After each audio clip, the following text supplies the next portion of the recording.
So I'm back in the UK. Been back for a little while actually, and in the spirit of trying to stay fit, I'm out for a bit of a run. I'm going to give it a try, see if I can do it regularly. I doubt I will, but there's willing anyway. Today I'm going to answer some questions that have been posed in the comments of the recent TransAm cross-country ride.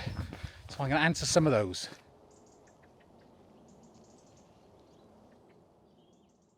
So I've tried to film this video a few times and failed each time because I'm just terrible when it comes to scripting things.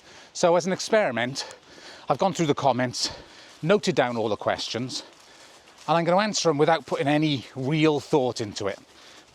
See if that works.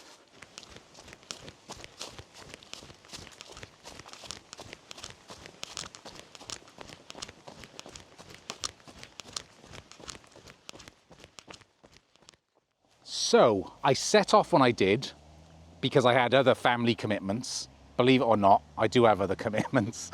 I would have liked to have gone earlier because I think that's the suggestion. I went from west to east because apparently you can set off later, go in that direction. I say apparently, you definitely can. It's all about weather patterns, etc. I wish I'd set off a little earlier because there was literally nobody on the trail at all. Nobody out there. It was barren. I saw a couple of westbounders, no eastbounders at all. And had I not posted my position online, I don't think I would have met anybody, not one single person who was riding that trip. So yeah, I was expecting it to be busy and it wasn't. But that's why I set off when I did.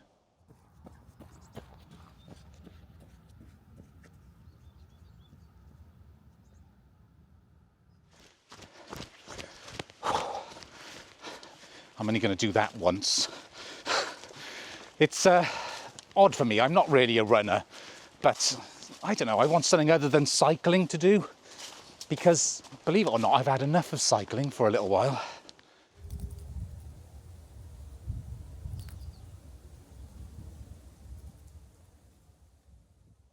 I switched to the bike non-stop. If you watched the series, the main series, you'll see that I did that. If you didn't, go and watch it. But not now, after this video. The TransAm was very busy. I was warned beforehand, but I had to find out for myself. The roads were very busy. Occasionally there were busy roads with small shoulders, and basically it just got the better of me. I bottled it, basically. I'm not ashamed to admit it. I'm not a road rider.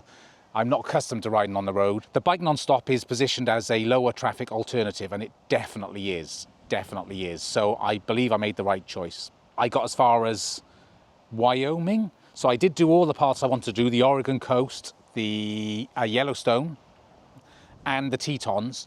I would have been disappointed to miss all of those, so I'm glad I did what I did. It was about 1,000 miles, over 1,000 miles on the TransAm, but I'm glad I switched to the bike non-stop. Additionally, the bike non-stop starts in Portland, so it doesn't really start on the coast, and I wanted to dip my tyres in the water, which is what I did, so that's what happened.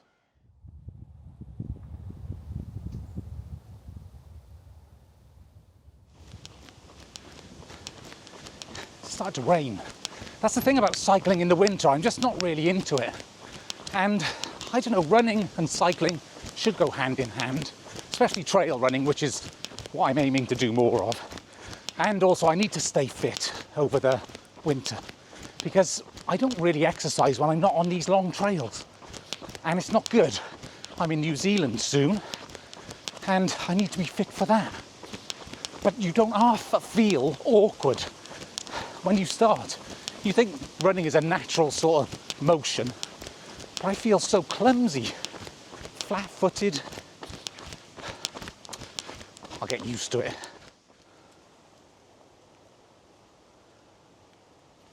So, the bike non-stop got me to DC. That was the official finish. And from there were lots of different options. No defined route to get to New York. There's something called the Greenway, but I had some bad feedback about that, or at least sections of it. And that kind of took me straight through Baltimore, Philadelphia, right through cities. And I don't know, I wasn't feeling it.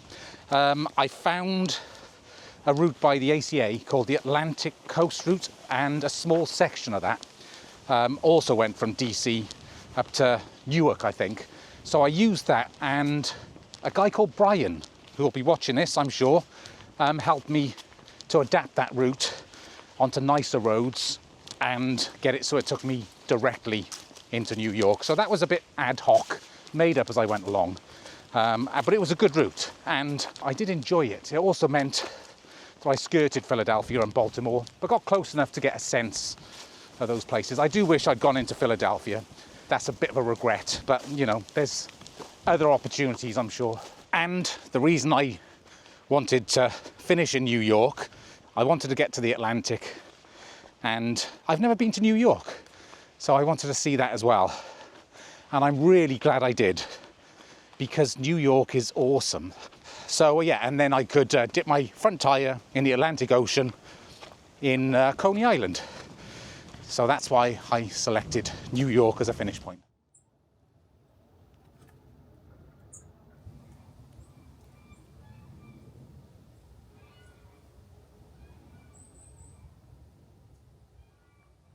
My favourite section is a little difficult.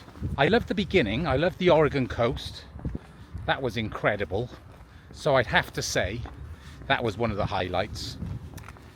Also, Ohio. I had a great time in Ohio. I don't know whether it's because of Ohio itself. I'm sure that has something to do with it. But I definitely enjoyed riding with more people there. And the contrast from being on my own prior to Ohio to having lots of company made a big difference for me. But I did like the trails in Ohio, the roads. I like the whole place. Additionally, New York. New York was amazing. I thought that was a fantastic place. So they were some of the highlights of the trip. Least favourite sections. This is difficult because I feel like I'm picking on certain sections. I would have to say the middle part, the farming states. Now, I don't think I'm insulting anyone by saying that, because if you live in one of those states, you know what it's all about. It's not there for cyclists. It's not there for tourists. It's there for a purpose. And the landscapes are spectacular, but it's the same every day. I mean, you can see, if you watch the videos, you'll see I struggle through a lot of those. It was necessary. You can't do a coast to coast without going through those states. And like I say, they are what they are. The people were amazing, but I did get a bit bored of corn.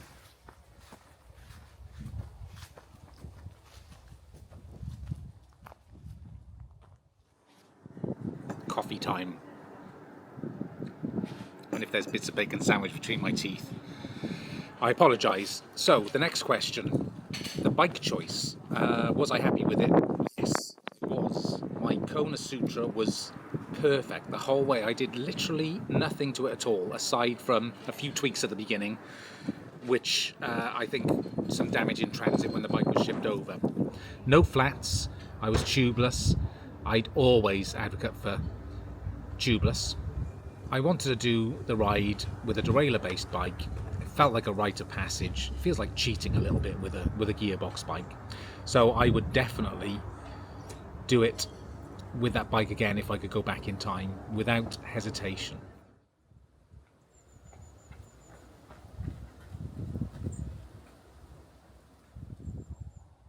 So, what would I have done differently? I think we touched on the fact that I think I should have set off earlier, because I would have met more people. What else? I wouldn't have changed the route. I don't think there's much I would have done differently. I was going to say maybe I would have taken more days off, but I did take quite a few off. I honestly don't think there's anything. I really don't. Which is nice. And that's, you know, with hindsight. If I was to go back in time and do it again, I definitely wouldn't change the route. I think I got that right more by luck than judgment. So the answer is no. Simple no. I could have just done that quicker. Would I have done anything differently? No.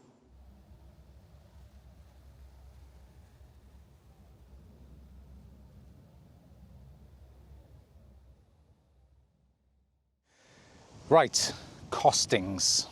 I'll go through them now. Flights, $2,096.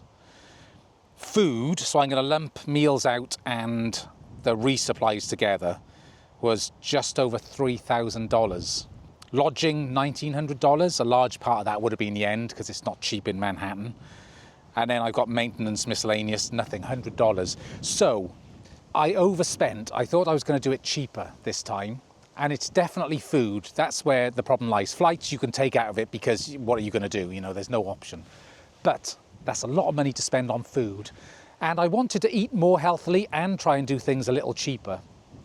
But if I'm honest, I find it hard enough to do these trips. Hard enough physically, I would say, and mentally. Enjoyable, but hard. And I just don't have the capacity or the inclination to put effort into my diet.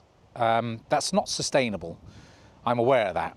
I'm going to have to figure something out, or at least improve, because I'm getting older, you know, and I want to do this for as long as possible.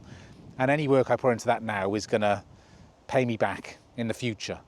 So, yeah, there's the costings.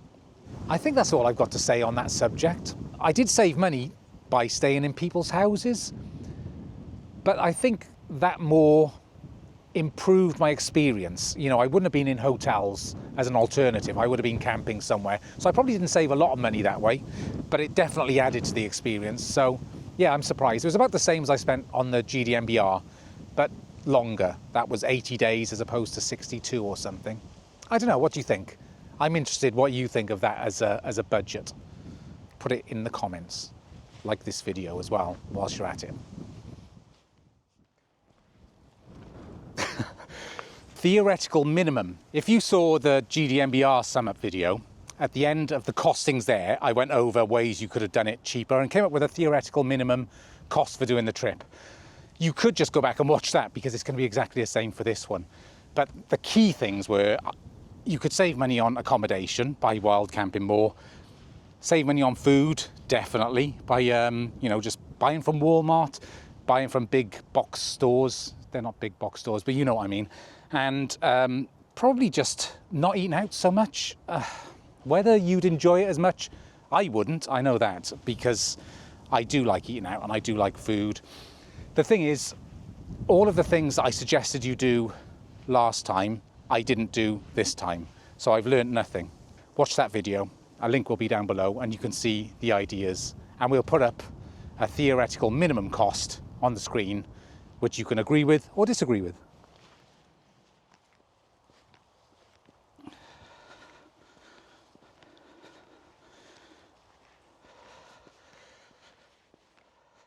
It's the next day. It took me 40 minutes to get down the stairs this morning.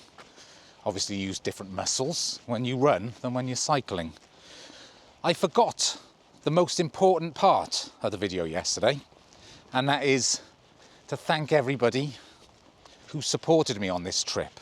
And if you watched it, you'll see there were lots. People who came out and rode with me, people who came out to meet me and furnish me with beer and sweets, people who came out and bought me meals, people who came out just to say hello. It was amazing. I mean, I don't know, there's got to be a better word than that. I use the word amazing a lot. It was so important because there were some tricky parts of this trail, as you know, and without sounding cliched or just trying to say the right things, I honestly don't know whether I would have made it without you. So thank you, everybody. Also, the people who watched and commented, all of that stuff. The engagement for me is really important. It was lonely at times, very lonely. And I've said it before, when I'm answering comments or, you know, there's a proper community that we built up here, I feel like people are with me and I'm filming everything and talking to the camera like I'm talking to you. I'm not just saying this either. It feels natural to me. I said, yes, I struggle with scripted things. I don't struggle with things when I'm out, you know, filming, because I just imagine you're there. So thank you, everyone. I think that's everything. Oh, Ko-fi. Thank you to all the Ko-fi supporters. Thank you very much. There's no adverts. I'm not shilling anything. Everything has been paid for with my own money. Stuff like that really helps. Again, I don't want it to sound like I expect it. It's a bonus. So just wanted to finish the video off with that. I should have done it yesterday. I was just so full of myself. It's all about me.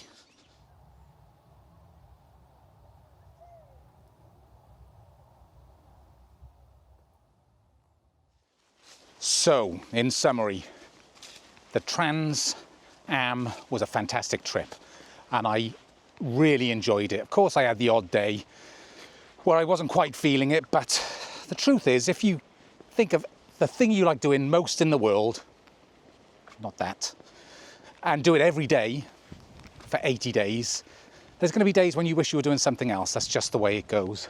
I'm glad that I did it, and I learned a lot from it about myself and my abilities.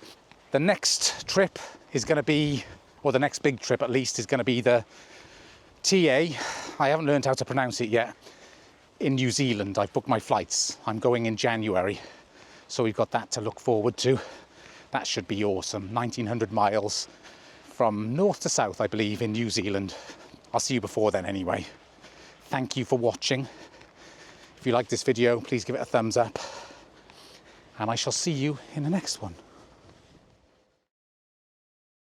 Now for some B-roll.